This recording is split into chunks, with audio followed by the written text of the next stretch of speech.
Too many days off, but I got every squat, so can't complain. Jesse Pound, CNBC. Sources: Silicon Valley Bank Financial, parent of Silicon Valley Bank, is in talks to sell itself after attempts to raise capital failed. Also related, Financial Times. Silicon Valley Bank launches a $2.25 billion share sale after losing around $1.8 billion on its $21 billion of U.S. Treasuries and mortgage-backed securities. SVB crashes over 60%. Also related, Aaron Wu, The Information. Some VC firms are encouraging their portfolio companies to pull funds out of Silicon Valley Bank, while others are advising startups to keep no more than $250,000. Also related, Lizette Chapman, Bloomberg. Email: VC firm Green Oaks warned founders of potential problems at SVB in November of 2022. A source says over 12 portfolio companies withdrew around $1 billion in recent months. This story is happening today, which means not a lot is going to be known about what's happening, aside from the fact that it would appear there's enough trouble in how Silicon Valley Bank has run its business that there's a run on the bank. But as far as today goes, I don't think there's much more to be said.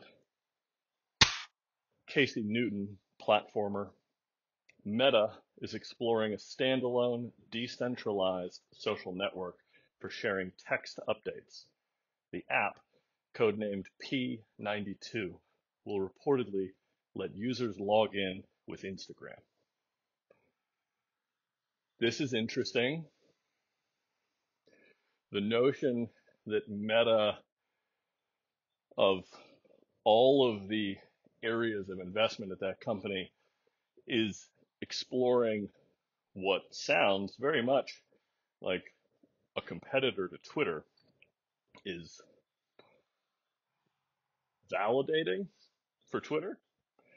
Maybe that's my perspective, because I continue to believe that Twitter, or something that looks most like Twitter, is the final form of consumer social media tools. So the notion that it's decentralized, certainly a popular term these days, but the idea that you'd use your Instagram credential to authenticate to that decentralized system. I'm not sure I understand. Siri doesn't get it. They hold your Instagram credential, right? It belongs to them. There's zero recourse if you lose control of your Instagram credential. There's no mechanism by which you can assert that it is yours. It's on loan to you by the business. Your username is given to you by the noblesse oblige of Meta. And so the idea that you would build a decentralized tool where your username is not exclusively under your control is problematic. Contrast this to news that came down over the last week since I spoke last. The Blue Sky project is getting closer to a public beta, and they have documented that their username system is effectively a domain name. And so if you own the domain name and can control the DNS record of that domain name, then you can hold a username in that system. Plenty of people will tell you that that's no less centralized, right? That ultimately GoDaddy or Hover or whatever your registrar provider, they have some level of control. It's not entirely in your hands as the user, but strikes me as a step in the right direction as opposed to a decentralized social network where a business that is owned and controlled by a corporation that has one person with irrefutable control over the business, they're going to dole out your username and you're going to entrust that it's yours and that you could take it with you if you choose to stop using their particular implementation. We'll see. Again, the closer we can get toward a protocol that allows these atomic units of social media posts to move around the network and be consumable and expressible through a wide variety of clients, that's the dream. I can only hope that P92 and the people behind that project at Meta share that dream. Philippe Esposito, 9 to 5 Mac. Quo, Apple plans to unveil a redesigned HomePod with a built-in 7-inch display in the first half of 2024, enabling tighter integration with Apple's other hardware products. The dream of the smart home has, I think, provided a significant amount of fuel for the sort of home command center thing, right? Relying on your personal device that you do all manner of other things with to be responsible for a whole bunch of shared state that is the devices in your home. It's not the greatest of experiences. It's not bad, but it could be a lot better. The idea of Apple committing to a fundamentally shared device that can control whatever other mechanisms exist in your home that are computer controlled, right? Lighting, fans, music, television, blah, blah, blah. I think it's really compelling. And while it's been tried, Amazon has a product, Google has a product, Apple doesn't. And Apple's user base is, if you could describe them with a single characteristic, I think it would be loyalty. Like many, many, many years ago, I made the comparison between Apple customers and Porsche customers. Once you become the type of human being that drives a Porsche, I argue that you are disproportionately likely to just continue driving Porsches. There's enough opinion sort of baked into what the thing should be and how it should operate that your loyalty is greater than the loyalty of someone buying a comparable product, whether that's an automobile or a smartphone. And so I'm optimistic that this this product could be especially useful. The challenge for Apple will be they have not shown themselves to be adept at crafting software experiences that aren't wrapped around the idea of this device belongs to this human being. Creating a device that has shared state and doesn't have a I am mom's device versus I am older sister's device versus I am your device. That's not a metaphor that the company has shown that they're capable of executing on. And the most popular critique here for anybody that's used Apple products or followed Apple for the last 10 years is iPads. iPads are, in terms of their physicality and how they get used in consumer contexts, perfect for multi-user support, right? Your child has their games and their parental controls baked into their user profile, and that can be fundamentally different from yours or your partner's or anybody else's in the house. That's a thing people have wanted for a long time, and Apple has shown effectively zero interest in teaching, to use a sort of metaphorical term, iOS, iPadOS in this case, how to do that. And for my money, you don't get to ship a thing that more than likely is going to live on a kitchen counter or in some other shared space in a home and not have some concept of there are multiple human beings who will interact with this. But we'll see. Arjun Karpal, CNBC. Bitcoin falls around 8% to around $19,900, a near 2-month low, and Ether falls 8% plus to around $1,400 after a sell-off of U.S. stocks, rising interest rates, and troubles at SVB. Seems like 2023 might be a good year to start self-educating on sort of origins of mediums of exchange.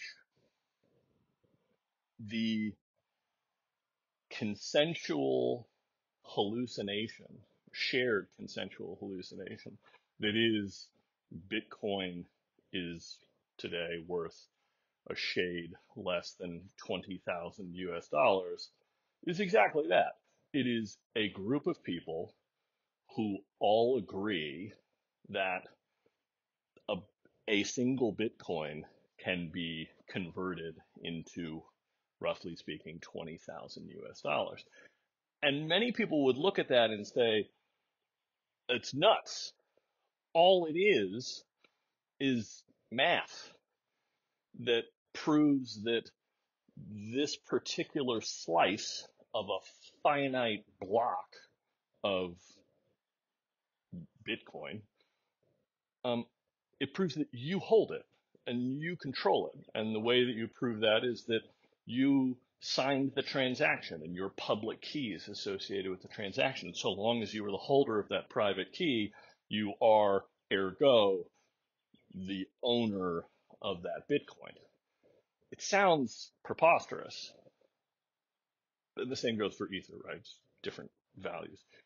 But the alternative is not particularly less hallucinatory, right? You have 20,000 US dollars. The only reason that those pieces of paper, let's assume you have physical reserve notes, are able to be exchanged for goods and services is all of the people that you will perform those exchanges with share the hallucination that that is worth something.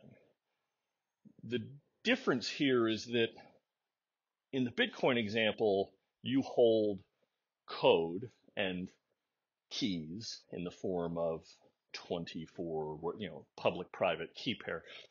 In the fiat example, you hold pieces of paper that are printed by an arm of the United States government. Say what you will about the likely longevity of the United States government, they're not materially different like categories, right? Gold as a store of value and a medium of exchange holds its value today just like it did 2,000 years ago, based on the idea that anyone you could find who understood what gold was agreed that it was scarce and valuable and could therefore be exchanged for food, shelter, whatever.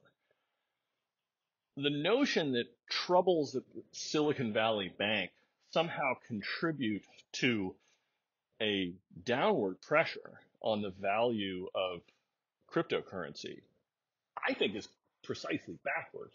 I think that banks, which are businesses that have controls put on them by the governments, the states within which they operate. Silicon Valley Bank, governed by law of the United States and the state of California. Those things are arguably more arbitrary than everyone agrees on how Bitcoin moves, because there's no other way to do it because the code mandates how it behaves. And again, I'm out of my depth. I haven't done the reading, but just at a gut level, Bitcoin has a fraction of the number of people who believe in who share the hallucination as compared to U.S. currency. The difference is those people are all over the planet. They're not just U.S. citizens. And I'm sure you could make the case that the majority of people on the planet believe in the value of the U.S. dollar. But we just have to move from the United States to pick your country that used to have a reserve currency that people had faith in, no longer does, or had to go through a severe trough of disillusionment. And I'm not sure that Bitcoin will ever go through that type of experience. You'd have to take electricity out of the equation in order to mess with the notion that you hold this amount of Bitcoin, and if we agree that this amount of Bitcoin can be exchanged for a sandwich, a bicycle, a weapon, shelter, then that's kind of all we need in order for it to remain a medium of exchange. Again, there is more reading to be done, as always, but that's where I'm at. CoinDesk. New York's Attorney General sues KuCoin, alleging the Seychelles-based crypto exchange offers tokens, such as ETH, that meet the definition of a security without registering. Crypto Malarkey, but arguably the most defensible form of malarkey. We're living through an era where people are creating currencies out of software. And I don't think you couldn't write the sci-fi futurist version of this experience, whether it's 5 years ago or 15 years ago or 25 years ago, and not have a significant population of entities who want to be in the currency business that have no interest in registering themselves with an enforcement arm of a state government. The fact that it's the United States, again, doesn't add a trend. Like, change this headline. If it's the state of China who's enforcing all of these businesses started all over the world, many of them in the United States, and they're demanding that those entities register with an arm of the Chinese Communist Party, how do you feel about it then? Does it seem like a totally reasonable thing to ask every business to do then? What if it's Russia? What if it's North Korea? Like, it's just because it's the United States and the majority of the English-speaking world over the age of 40 believes in the righteousness and honesty of the United States. I will remind you, we are also living through an era where reasons to believe in the righteousness and honesty of the United States are becoming harder and harder to find. And something tells me if we polled people 35 and under as opposed to 35 and over, we might see a significantly different picture about the degree to which people believe that the United States government and all of its enforcement entities, in this case, I imagine it's either the SEC or the FTC, one of those, not totally clear. I don't know that you would get such a bulletproof opinion as, yes, every cryptocurrency exchange must go and fill out paperwork with this arm of the US government. I just don't think that's true. I think it's naive. But otherwise, crypto malarkey. Carissa Bell, Engadget. Report. Meta pauses Reels Play bonuses in the United States. Launched in 2021, the program promised Facebook and Instagram creators up to a $35,000 a month bonus based on view counts. Not a good look for Meta. One of the many aspects of what I would consider sort of the end of the first act of social media evolution. Right? Like, I think Simon Saris was the first person I saw who made this point. Look at the entire landscape of consumer social media products: Facebook, Instagram, Snapchat, Twitter, Tumblr, blah, blah, blah. It's early days still. Like, there's so much more evolution and maturation in that marketplace that's yet to be had. The one business out of all of them which has figured out that compensating financially your most dedicated users is YouTube. No one else has noticed that this is a way to incentivize the fat part of the tail to continue producing things that bring the long tail into the tent. It's a clumsy metaphor. It's a dragon in a tent. But you get the point, right? So the notion that Meta, as one of the businesses that runs top 3 most successful social media products in Instagram, hasn't figured out how to directly incentivize its top tier, again, the fat part of the tail of its user base, is bizarre, quite frankly, because like this is a predominantly well-run business, as opposed to, say, Twitter, which not as well run a business financially or operationally for over 10 years now. The notion that the bizarro leadership that is Elon running Twitter might beat Instagram to providing tools for the most dedicated users of Twitter to earn revenue from their usage of Twitter is it's mind blowing, right? The Meta is backing off of this, while if I'm going to place a bet, it's that Elon understands it's exactly the sort of thing that Twitter needs, is to take that cadre of most popular, most dedicated users that continue to draw people in and incentivize them in the most direct way possible. Paul Sars, TechCrunch.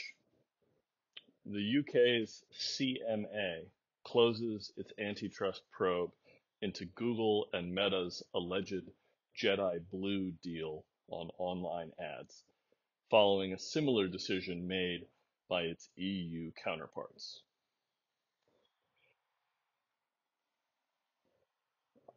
I'd love to set a reminder and a year from now, 3 years from now, revisit, see if anyone has uncovered anything about what went into the decision on behalf of the United Kingdom and the European Union to say, hey, two most dominant businesses in online advertising, we don't think there's anything to the suspicion that y'all may have come together and made a decision about how to benevolently control the entire market and share it between the two of you, to collude, if you will. Maybe there's nothing there. Maybe there's genuinely never a deal. But if there was, and these two state governments came to the same conclusion that there was no reason to continue investigating it, you gotta ask why. Bloomberg. Researchers call for transparency on AI tools' carbon footprint. Training GPT took an estimated 1.287 gigawatts of electricity, or what around 120 US homes use in a year. Okay, we've got another piece on the board of the trads versus the accelerationists. This was a long-standing critique of the cryptocurrency industry writ large, which is it uses so much electricity that it's not responsible and should not see continued investment.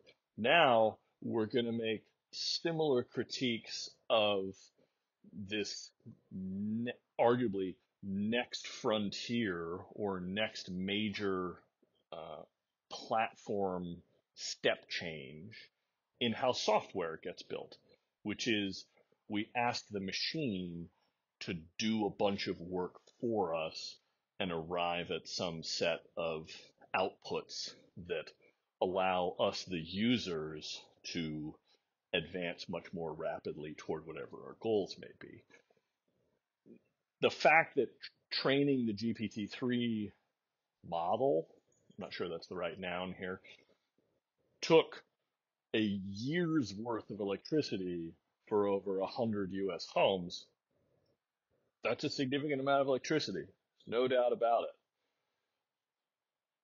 I continue to believe that the solution to that issue is we have to shut up and produce the tools and the systems to generate more electricity.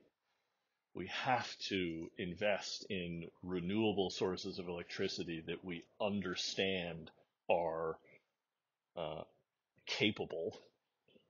And we have to get over our fear of nuclear power and use what we understand and what we have learned over all of the years that nuclear power has been in operation on the planet to build better nuclear power plants. Like, we have to raise the volume of available electricity as opposed to live in this sort of muddy battle that presumes there's a finite amount of electricity available, and so as a society, as a civilization, we have to make hard choices about what to do with it.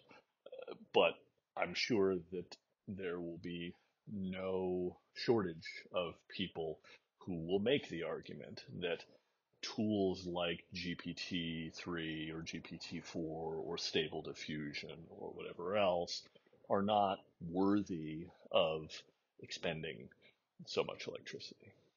I just don't agree. Ling Ling Wei, Wall Street Journal. A look at China's golden shares, initially meant to reduce Beijing's role in the economy and now used to quietly control the country's biggest tech companies.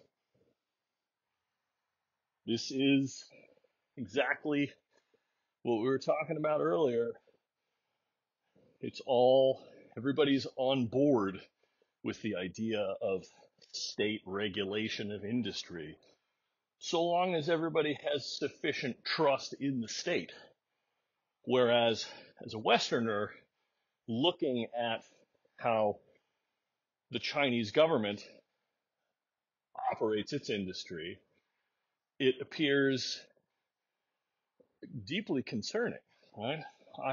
Something tells me that the golden shares program was never not going to result in quiet control over major businesses that operate under the control of the Chinese government. It's not anything especially new. It's just, as an American, I don't have the same point of view or trust or faith in the Chinese government as I do in the United States government. That's my individual bias that I have to reckon with. It's not xenophobic or any of that nonsense. I mean, China's Central Committee just unanimously elected Xi Jinping for another term. How many unanimous elections will this guy get? Probably for the rest of his life, if we had to guess. But that's somewhat separate from this core issue, which is major businesses that are started in China have some level of quiet control exercised by the state. And it's not on TechMeme's front page this morning, but the United States is not innocent of control of its own businesses.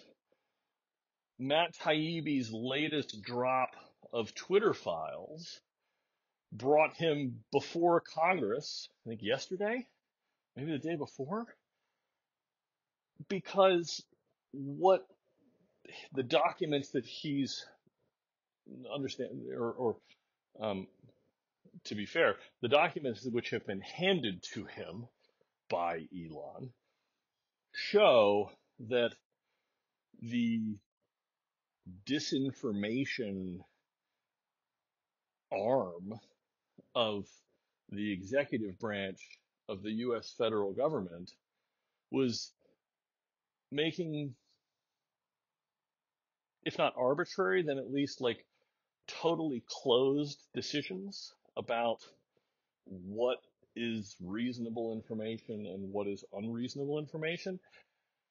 And as someone who was born and raised under the US Constitution, it does not strike me as acceptable for that to be a position that my government takes, or that to be a set of activities that my government participates in, to say nothing of using mine and my fellow citizens' tax revenue to fund those activities. These things are tremendously complicated and can be quite delicate, but the core concept here, I think, which is worthwhile, is the better we can understand the way the Chinese government exercises some degree of control over Chinese industry, I would argue the better equipped we are to look at our own house and see instances where our elected representatives are guilty of the same bad behavior. But that's all I've got to say.